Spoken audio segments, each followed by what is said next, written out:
Welcome, boys and girls, to How to Rock Second Grade with Miss How. Today we are doing Chapter 6 of Growing Up Where Jesus Lived. Now, if you remember from yesterday's video, we have been talking about the different kind of chores that you would have if you lived in those days. And we're going to begin where we left off. So let's go to page 57. Now, we talked about getting the water from the well. Yes, we talked about the girls. They will get a big pitcher or a jug. They'll bring a rope and they'll go and they'll get the water from the well for their family. And that water could be to cook. It could be to wash your hands. It could even be to take a bath. But that's how they'll get the water from their well to their house. Let's begin. Then the full pitcher had to be balanced on their head. Shoulders or hip. Girls sometimes use padding if they were going to carry the pitcher on their head. The pitcher was heavy and would easily break. Sometimes girls came home without water because their pitcher had broken. Oh man, that's a lot more work because then they have to go all the way home, get another pitcher, and go and do it all over again. Wow.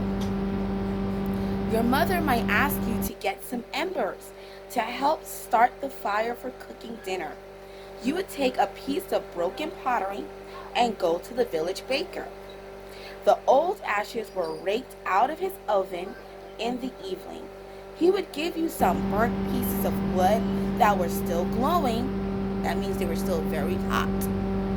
And you would carry them home carefully in your piece of pottery.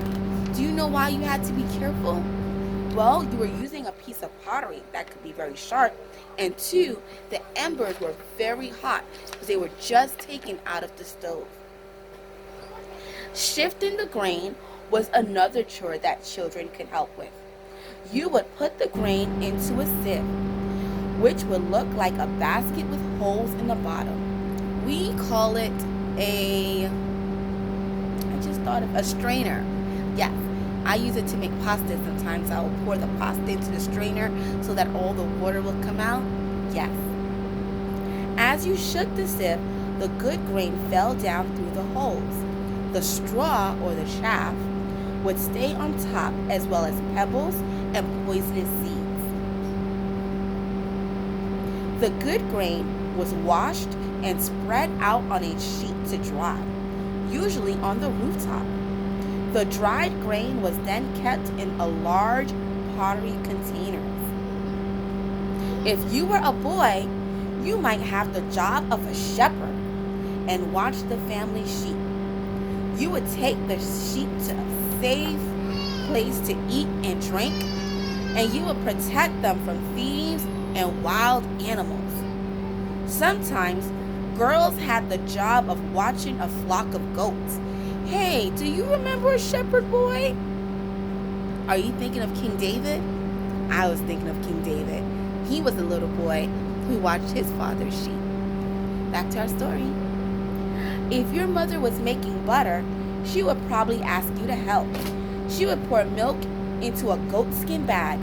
Then she would hang it from branches or poles. Your job would be to jiggle, shake, and poke the bag until the milk turned into butter. Grape picking was more like a party than everyday work. When the grapes were ready to pick in September, families, sounds like a party, all right? Everybody gets together. Families moved into tents or leafy huts near the vineyards. Men, women, and children gathered the grapes into baskets. The workers liked to sing while they picked. That sounds exciting. Well, boys and girls, that's the end of our reading for today. Have a wonderful day. God bless. Bye.